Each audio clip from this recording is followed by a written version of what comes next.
Hello again, this is part 2 in our WikiLeaks series, Should America Shoot the Wiki Messenger? My task here is directed primarily toward providing some technical insight and support to our earlier discussion with President Obama on how America would suffer even more collateral damage if international censorship efforts were to continue to prevent release of the 250,000 classified diplomatic cables and the United States Department of Justice attempted to prosecute Julian Assange of the WikiLeaks organization. In this next segment I'll be joined by Harvard-based developer Lawrence Muller, who will explain how WikiLeaks mirrors spread around the world in just 7 days' time. We'll be right back.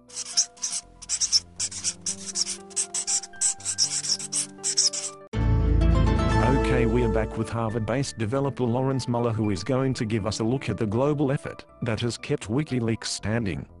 That is an excellent place to begin. In the week that followed release of the classified diplomatic cables, the first thing to go was the wikileaks.org domain name. Yes, as I understand it, a law of mirror sites popped up in that week. That's right, you can see in that an image here. I created a list of WikiLeaks mirrors, determined their locations, and plotted those points using Google Earth. What did you do next? My next step was using my list and the data I began plotting it over time. This allows me to show you the viral replication of WikiLeaks from just a handful of mirrors to nearly 2,000 in just 7 days' time. So, this replication of WikiLeaks sites really took off? Exactly. To give you a visualization, I wrote a PHP script to scrape the primary list of WikiLeaks mirrors on the WikiLeaks site. I resolved each URL with a geospatial location and converted them to KML for use with Google Earth, which is the image shown here. So we understand what is PHP script. PHP, Hypertext Preprocessor, is a widely used, general-purpose scripting language that was originally designed for web development to produce dynamic web pages. For this purpose, PHP code is embedded into the HTML source document and interpreted by a web server. And you mentioned that you converted that to KML to use with Google Earth. Can you give us a simple explanation? KML is a keyhole markup language, which is an XML-based language I used for managing the display of 3D geospatial data on Google Earth.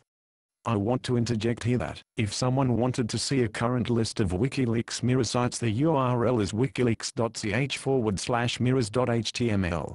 Yes, you can find a complete list at that URL, so you see here on this graph showing from left to right the time element.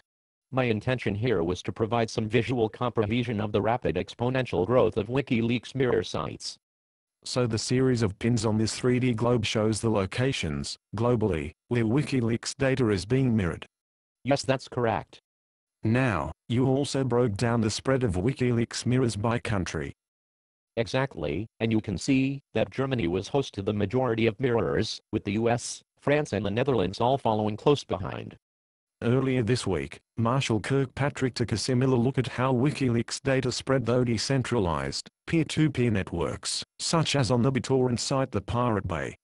Yes, he came up with a great bunch of stats that show just how difficult it can be to stifle the spread of information with tools like BitTorrent and dedicated mirror sites. This same sort of map for BitTorrent seeds would likely show an even greater global distribution. So, for those of you who have installed the Google Earth plugin, you can take a look for yourself at the mapped out data. And if you're even more of a geolocation geek, Muller has made the data available for download on his blog. What is the URL to your blog? It's multigesture.net. Thank you, Lawrence Muller, and a special thanks to Mike Melanson of ReadWriteWeb for his December 10th article, Where in the World is WikiLeaks Mirrored?